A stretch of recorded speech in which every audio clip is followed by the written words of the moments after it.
Ladies and gentlemen, we will be joined by none other than His Excellency Dr. Thani Ahmed Al Zeyoudi, who is the Minister of State for Foreign Trade, United Arab Emirates. And he, in fact, has been appointed as the Minister of Climate Change and Environment for UAE in 2016.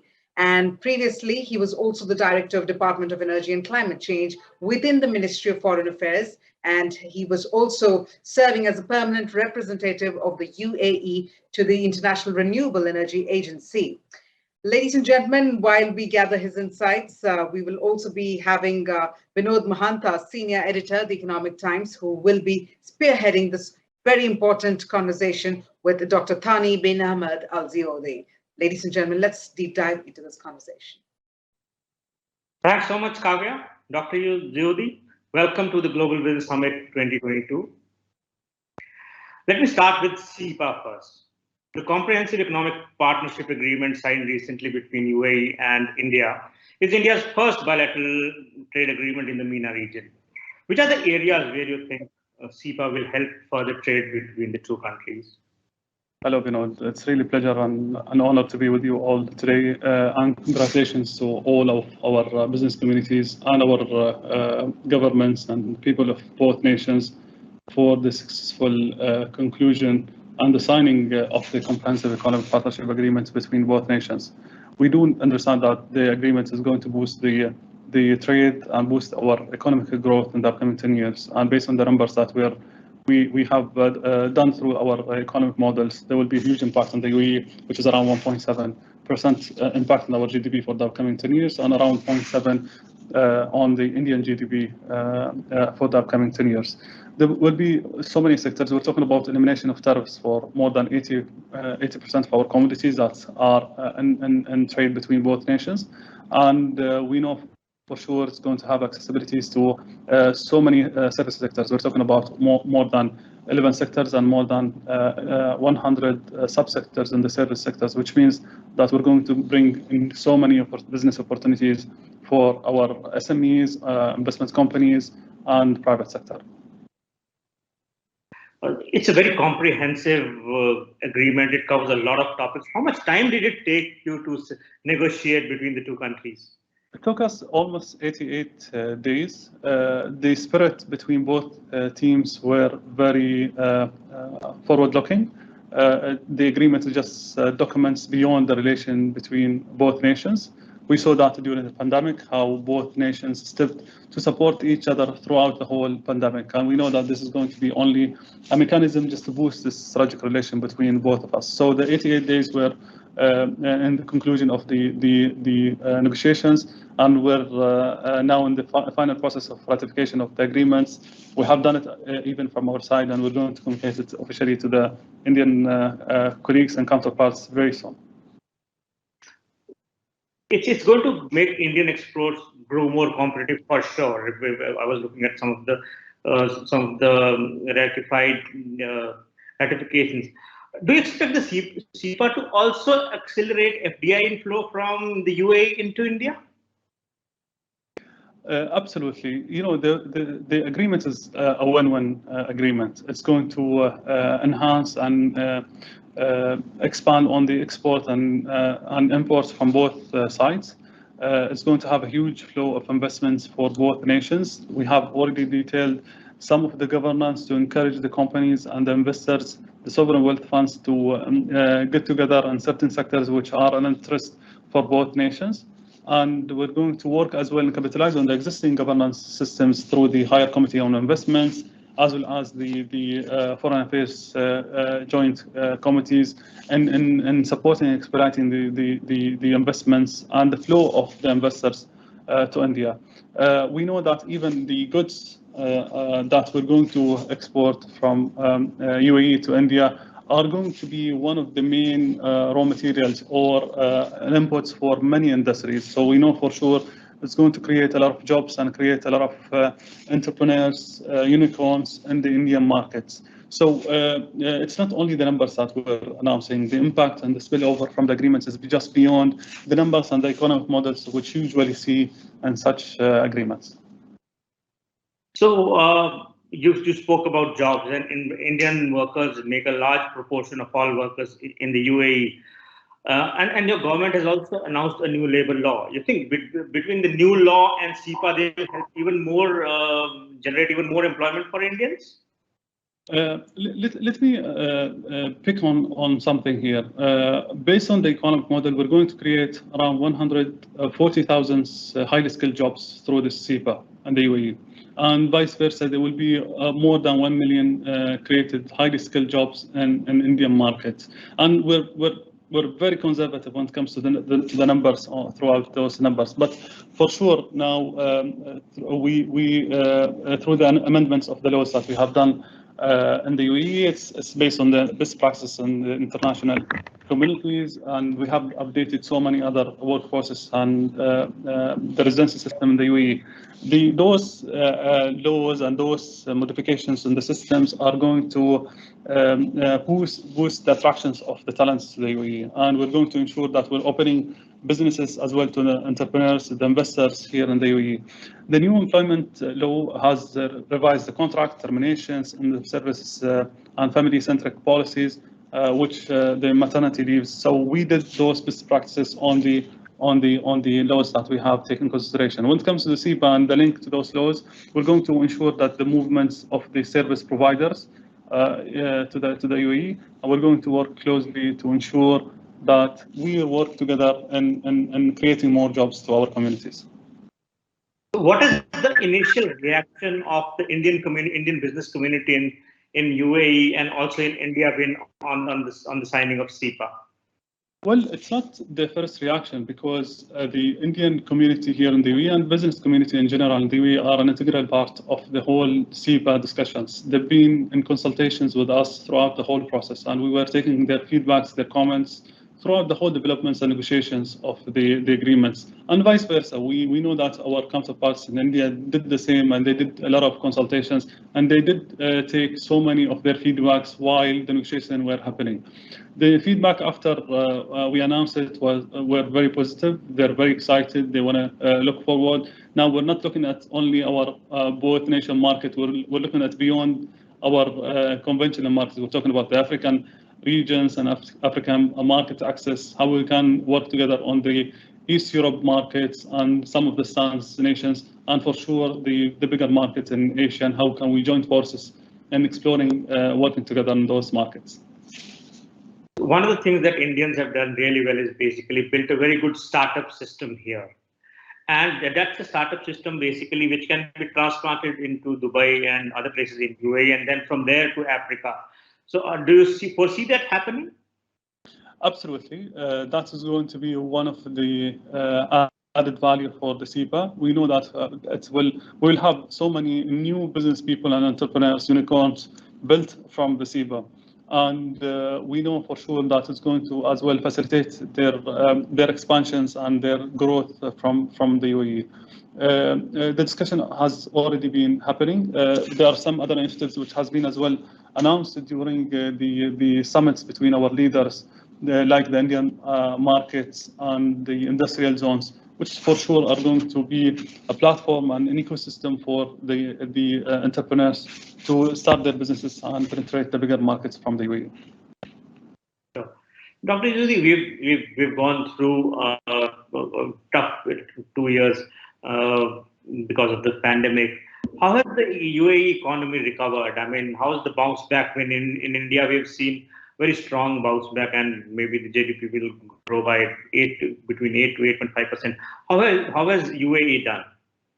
Well, last year was an excellent year for us. We already the economy already rebounded. We haven't announced the official final numbers on our growth, but the expectation is beyond and above 3.6% when it comes to the GDP growth.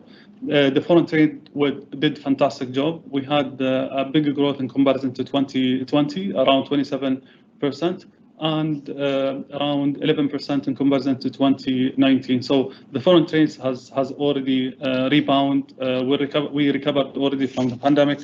Now we're looking forward to ensure the growth is kept with the same momentum, and that's why we're joining forces with like-minded nations where we can work together and grow together. Sure. One of the things that is very where Indians can contribute to the UAE economy is basically tourism-related trade.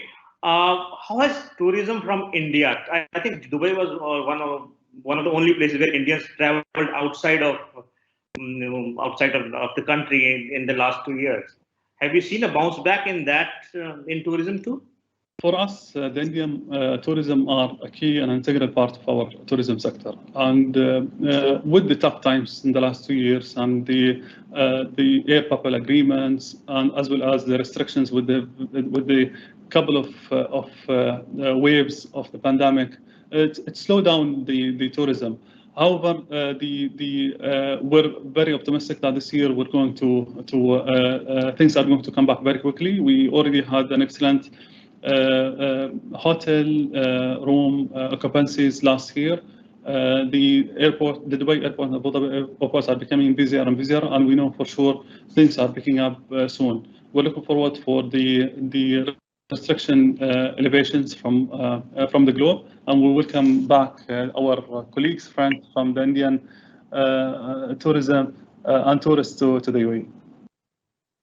Dr. Zeyoudi, you held a very important position in the government. You were the Minister of Climate Change and Environment for UAE as the country was transitioning from oil to sustainable energies and also other industry.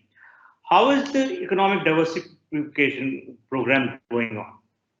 Let me start by talking about the energy. The energy is the backbone of any economies around the world, and for us in the UAE, it's really the one which managed to facilitate the whole economic diversification in the country with the 10% of global oil reserves that we have in the country. We do have a long-term vision where we want to ensure that we're diversifying the economy and we're moving toward being a real knowledge-based economy. We managed to do a big shift on that. The contribution of oil and gas is around 28% so far, and we're going to continue this effort on diversifying the economy. I'm not saying that the oil will not be part of our mix. It will be always an integral part and an important sector, but the diversity are going to be heavily dependent on the brains and the talents that we're going to have. On the carbon footprint or the sustainability aspect, last year was distinguished for us because we announced the net zero emission pledge as the first nation in the Middle East, and we've been announced to be the host of COP28 next year. So we're really proud that we're going to showcase the countries and the world the successful stories of us integrating sustainabilities in the way that we're running the businesses. We're going to continue investing in the green energy, investing in basically the nuclear program, as well as the solar projects. And it's going to be assisting the whole diversification agenda of the nations, where we're going to take things to the next level. As you, Vinod, as you may know, last September we launched our project of the 50th, where we're preparing ourselves for the next era. The CPAs are part of those initiatives, but also we're talking about how we're going to support the SMEs, entrepreneurs, how we're going to support and focus on the industrial zones, and how advanced technologies are going to be part of the whole ecosystem, and how we're going to bring even the state-of-art technologies like AI, blockchains, and those advanced and digitalizations into the way that we're running the businesses. So, one of the interesting trends that I've seen in the last one and a half years is basically a lot of Indian crypto and blockchain companies are shifting to Dubai and UAE. Do you plan to? And I was going through some of the documents online. Dubai has a proper plan to be one of the top blockchain destinations in the world.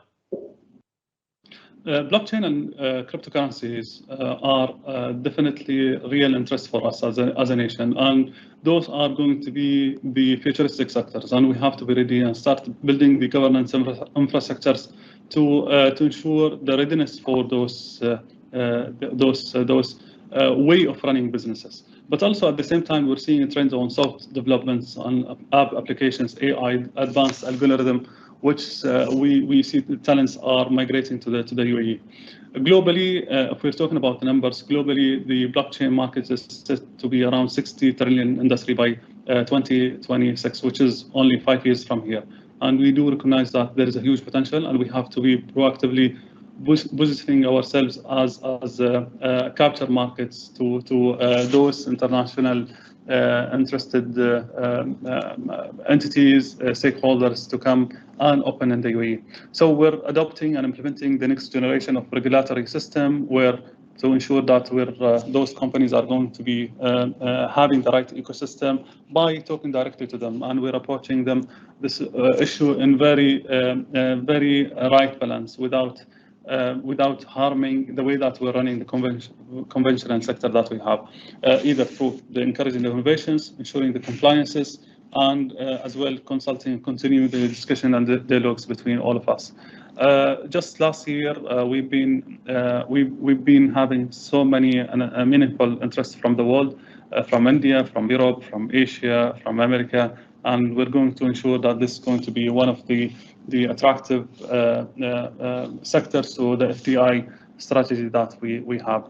I'm sure you heard that our governments just a few months ago announced our strategy in fourth industrial revolutions and how we're integrating that with the private sector, and the AI coding strategy and coding visa, how Dubai Investment International Financial Center managed to announce the new licensing of AI-based companies. So those all initiatives are coming all together in supporting our directions toward the sector. And for sure, CPAs are having an integral part of this, and we're going to ensure digital economy is integrated within our CPA discussion. Sure. It's my last question. I'll come back to CEPA again. Now that CEPA has been signed, what are the next steps for the two countries, basically? What do we need to do for the implementation to start, for us to start seeing the results on ground? As I said, we just concluded from our side the ratifications. I know that our colleagues and the counterparts from India already did the ratification before the signing. So we're going to communicate officially in the upcoming few days to our counterparts, and we're going to take it forward with the roadshow, business forums, business discussion between our private sector so they can understand the agreements. And at the same time, we give them heads up on what are the other CEPAs which are going to come together with Israel, with Indonesia, with some of the African countries, with Turkey, so we can ensure we can grow together into those markets. We're not aiming only to limit ourselves to the market that we have. We're going to go beyond the markets, and there is a huge potential for all of us to grow together and expand our businesses. So next things, communications of the official ratifications and official announcement of that, and then the roadshows. We're going to come to India very soon, and we're welcoming as well the Indian business communities to come and visit us here in the UAE, so we can take them through the whole details of the agreement. Thank you so much, Dr. Zeyoudi. Thanks so much for taking time out of your busy schedule and doing this with us. Really appreciate it. Thanks so much. Thank you, Vinod. Thank you for your time.